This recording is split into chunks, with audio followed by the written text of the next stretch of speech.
ಇವತ್ತು ಕಿಚನಿಗೆ ಪಾಪುನ ಕರ್ಕೊಂಡು ಬಂದು ಚೇರಿಗೆ ಹಾಕೊಂಡು ಕೂರಿಸ್ಕೊಂಡು ಅಡುಗೆನ ಮಾಡ್ತಾಯಿದ್ದೆ. ನಾನಿವತ್ತು ಬೇಳೆ ಸಾಂಬಾರನ್ನ ಮಾಡಲಿಕ್ಕೆ ತರಕಾರಿ ಎಲ್ಲ ಕಟ್ ಮಾಡಿಕೊಂಡು ಬೇಳೆನ ಕೂಗಿಸ್ಕೊಂಡಿದ್ದೆ.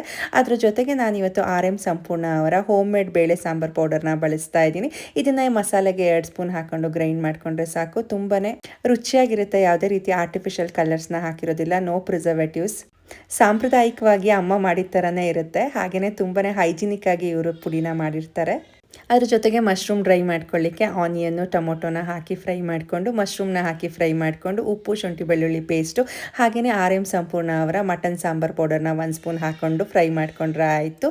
ಇದನ್ನು ನಾನ್ ವೆಜ್ ಮಾಡೋರಿಗೆ ಮಟನ್ ಸಾಂಬಾರು ಪೌಡರ್ಗೆ ತುಂಬ ಹೆಲ್ಪ್ ಆಗುತ್ತೆ. ಇವ್ರ ಹತ್ರ ಬೇಳೆ ಸಾಂಬಾರು ಪೌಡರು, ಚಿಲ್ಲಿ ಪೌಡರು, ಧನಿಯಾ powder, bisibele bath powder, puliyogare powder ಎಲ್ಲ ಥರ ವೆರೈಟಿ ಪೌಡರ್ ಕೂಡ ಸಿಗುತ್ತೆ. ನಾನು ಇದನ್ನು ಸುಮಾರು ದಿನದಿಂದ ಬಳಸಿರೋದ್ರಿಂದ ನನಗೆ ತುಂಬಾ ಖುಷಿ ಆಯಿತು. ಆ್ಯಂಡ್ ಟೇಸ್ಟ್ ಅಂತೂ ತುಂಬಾ ಚೆನ್ನಾಗಿ ಬಂದಿತ್ತು. ಆ್ಯಂಡ್ ನಮಗೆ ತುಂಬಾ ಹೈಜಿನಿಕ್ ಮತ್ತು ಹೋಮ್ ಫುಡ್ನ ಪ್ರಿಫರ್ ಮಾಡೋದ್ರಿಂದ ನಾನು ನಿಮಗೆ ಸಜೆಸ್ಟ್ ಮಾಡ್ತಿದ್ದೀನಿ.